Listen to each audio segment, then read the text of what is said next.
It's been a little bit since I last vlogged, and that was because I ran into some stuff when I took the motor out. I decided to bring the bottom end of the motor to the machine shop to get done. It's sort of missing some stuff, you know. I was trying to just do an oil change, but now the engine's out the car. So the motor came out, everything was good. The rod bearings and everything looked pretty decent. These are all the old stuff, and then the pistons are down in there. And as you can see, my camshaft. So I decided to bring the motor to the machine shop. We are now getting forged internals in this.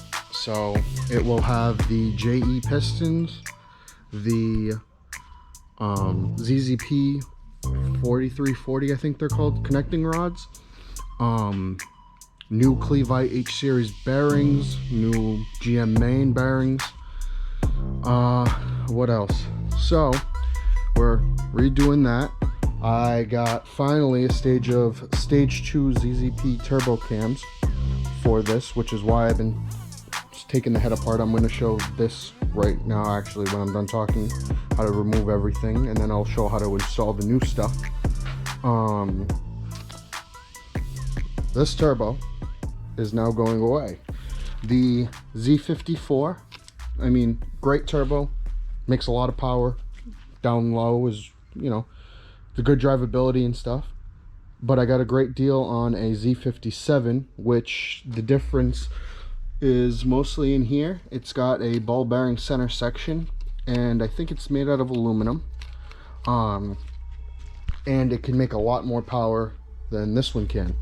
It's all overall just a better turbo from what I've read and what I've seen. Some people have issues with the oil coming, it leaking oil, but from my experiences, if you either need a restrictor in the oil feed and or installation error. But we're gonna see. We'll try it on mine and we'll see how it goes. And also, the main reason why I took the motor out was because I am going F40 swap. So this is a 6-speed manual, a lot beefier than my F35. It's going to be better for a lot more power. I get an extra gear in it. Gearing that I have isn't really optimal. The Regal Trans is 3.72, I believe, or 3.762, I think is what it is for that. My old transmission's a 405 gear, so I believe that equates to me picking up more wheel speed, but my quarter-mile time might suffer a little bit, or I might be shifting right through the traps, but I'm okay with that. I'd like to eventually start doing some half-mile stuff with this car and see what I can get it up to. Maybe I can go meet everyone over at ZZP and race with them for a little while out there. So what else are we doing? I got ATI damper. I got neutral balance shafts. I actually have quite a lot of stuff. This is like the shifting cables for the F40 that I'll be putting into the car. I'm getting some stuff powder coated. I got the oil cooler adapter, so I'm gonna run an external cooler on it now. So now instead of this big thing, I'm going to be running an external cooler. Don't mind this. I'm actually rewiring my watt box, so I'm actually going to put in like a factory style connector on that, and then some wire loom so everything still looks factory on the main harness. And yeah, new cams, new lifters, new rockers. The lifters and the rockers are actually coming in tonight, so when you see me installing them, it will be, you know, probably tomorrow's ordeal, maybe. But besides that, I'm going with the forged internals and everything. I'm going to be able to rev it a lot higher now with the neutral balance shafts and the ATI damper. Hopefully around 80, 8,000, 8,100 ish I'll be able to rev it out to, which is quite a lot. We're going to also be running a lot more boost now with the Z57, and I'm switching over to E85 in this car, and a lot better of a clutch. I got the Clutch Masters FX500 for the Regal. It's a 6-puck unsprung clutch, so it's going to be a lot harder to drive on the street, but it's going to also be a lot better at the quarter mile and a lot higher RPM. I'll be able to shift it a lot easier, because that was one of my major problems with mine on the F40 over there, is the F40, I'm sorry, the F35 over there. The F35, I wasn't able to shift it at high RPM. I had to let the RPM kind of drop a second before I was able to shift it, otherwise it wouldn't go into gear, it wouldn't accept it. That has a lot to do with the clutches, so I swapped out that clutch. I actually have another one up there, that's just kind of a spare clutch for the F35 if anyone's interested in buying it or whatever. It's been up there, it's got a brand new flywheel and everything. It's good for stock power, maybe a little bit above that. I was making 350 on it and it was fine. So if you want that, message me and we'll get that to you. But yeah, so besides that, E85, that I'm going to try to go over 500 wheel now with the car, which is a lot more than what it had before. But now that I have slicks and stuff for the car, I'm able to do a lot harder of a launch. I'm able to actually put the power to the ground. So I think that will help. I'm also replacing everything with the air conditioner system, because last time when I went, I finally hit a 13.7 at 102.99 mile an hour. I'll post the video in the next cutscene.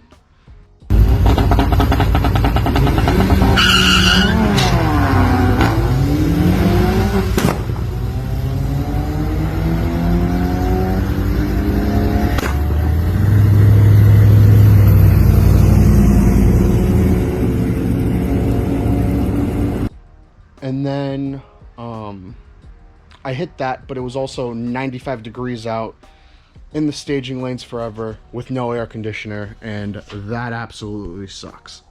So now I will not be, hopefully, in the heat. And these are my Hoosiers. They're 26 by 8 15s. This is a Raceline rim. It's a 15 by 7. I can post the description or the link in the description of the specs and stuff on the wheel. You will have to shave down the caliper to get these to fit, but I found that they do fit. I ran ARP extended wheel studs. I'm also going to be replacing these because those have been on the car for a while, but I've also got ARP extended wheel studs in this. I'm switching over to the L&F axles, which are a lot beefier and can handle a lot more abuse than these. Nothing wrong with these. I was able to, launch the car, do my burnouts, do everything with them, and they haven't broken or anything. They're actually a lot stronger than what I assumed. But while I have it out, I just want to cover all my tracks with it. So, oh, I can actually show you. So you can see right here, I mean, it's a little rusted now, but we shaved down the caliper, and you can see how much we kind of had to grind off of it in order to get it to fit. I'm replacing these calipers, so I will have to grind down the new ones, but after I grind them down, I'm probably going to send them out to get powder coated potentially.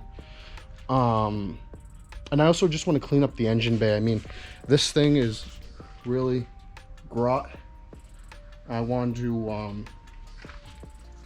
get in here and put some reflective heat tape over all this stuff, so that way the turbo and stuff doesn't really melt anything.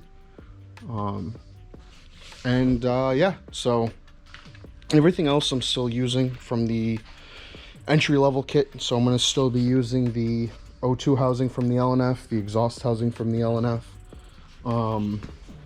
This is the 6-speed selector for assembly, for the F40 from the Buick Regal. I have the shifter and shift boot in my other car. I know I haven't mentioned this yet. This will be in a later video. This isn't mine. This is my dad's. We call it the Bald Regal. Without further ado, I know I've been talking a lot, but there's been, you know, a lot going on. I'm going to show how to take out the cam and the rockers and the lifters. So I'll get back to you in a second. Okay, so the first thing that you want to do is remember what number, because each one of these is capped.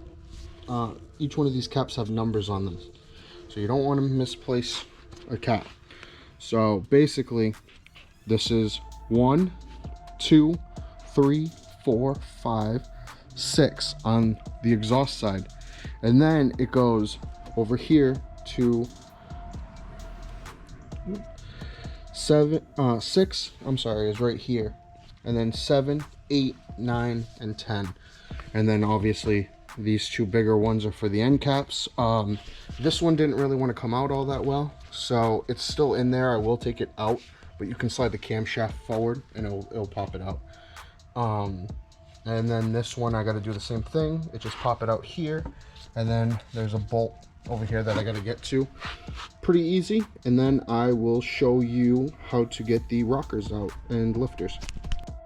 Also, another thing, that if you're reassembling this, you really want to keep track of which lifter and rocker goes on each spring. You don't, because usually you keep it in the same order that you take it out. So that way when you go to put it back, it's all, you know, the same that it was. Me, I'm putting all new stuff in. It doesn't really matter all that much. So I'm just kind of putting the old stuff, like the bolts and the caps, in bags just so I have them. I have new upgraded over the top performance cam bolts and timing bolts and all that fun stuff for this. And then, like I said, I got the cams and the all the new lifters and rockers in it.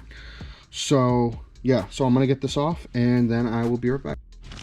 Okay, so now that I got that out, make sure you know which one, or label it on which one's your intake and which one's your exhaust. I think that they're both the same, and the keyway on the front ends up deciding how, you know, the lift and all that stuff.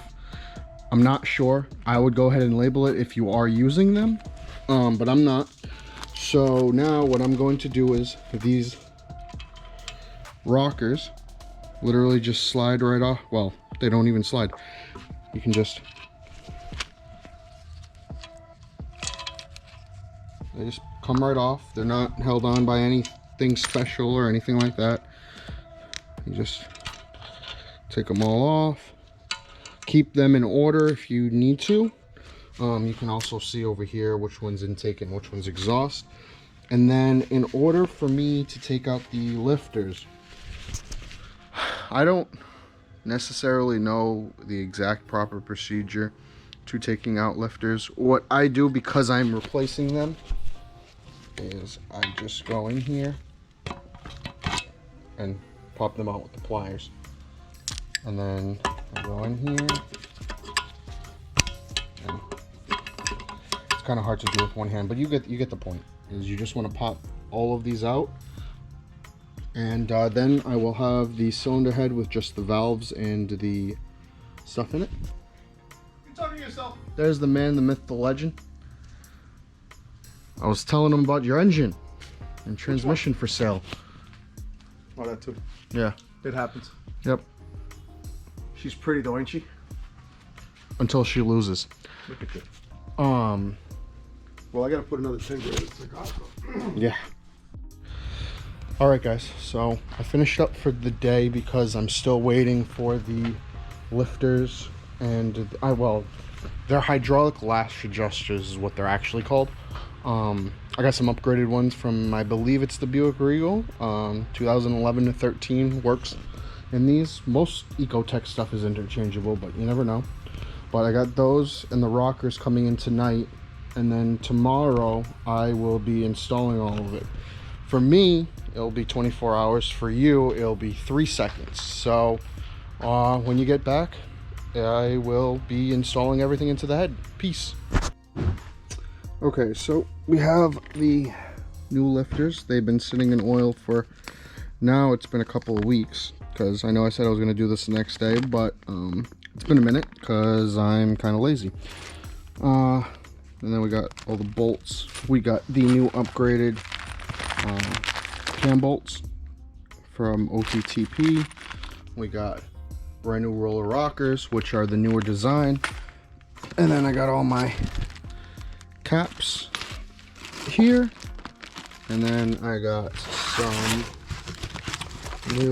this new cover, which is really, really nice. And this new painted housing with a new gasket from of it. And then these billet fuel insulators that I'm going to be also putting into these, because these O-rings should be replaced almost every time you do injectors, but that's besides the point. So I cleaned everything pretty decent, sprayed it with compressed air to make sure that there was no little junk in any nook and cranny. Also, when you install everything, you need to put some cam and lifter installation lube on it, because you need lube. And yeah, so I'm going to go ahead and just pop in these lash adjusters. They just literally slide right into each one of these holes. I'm going to do all of them and then I'll get right back to you. Okay guys, so I put in the first cam, which is the exhaust cam. When you put these in, so the roller, the little flat side, got a little bit of the moly lube. You want to lube up basically every contact point, so like on the spring and the part down here on the lifter, where this rides on. You also want to lube up all the channels on the camshaft, which I'm going to put some lube all over the top of this now. And then you basically place these on top. You'll see on the bottom of the roller, there's this side right here that has a little ball, and then there's this side that has a little square socket. The square side fits onto here, and the round side will fit onto there. So it's like this. And as you can see, it doesn't really move. It likes to be where it is. So basically, you'll put that in, and then I have the upgraded cam bolts like I had mentioned.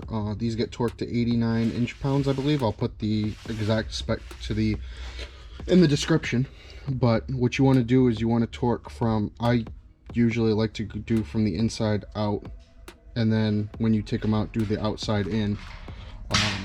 So I'd start right here, here, here, here, there, there, there, there, and then here, here, here, here. And then I'll do that. I still have to torque this side down, and then I'll do the bottom side here in a second. And yeah, basically you just want to make sure that everything's properly lubricated and clean.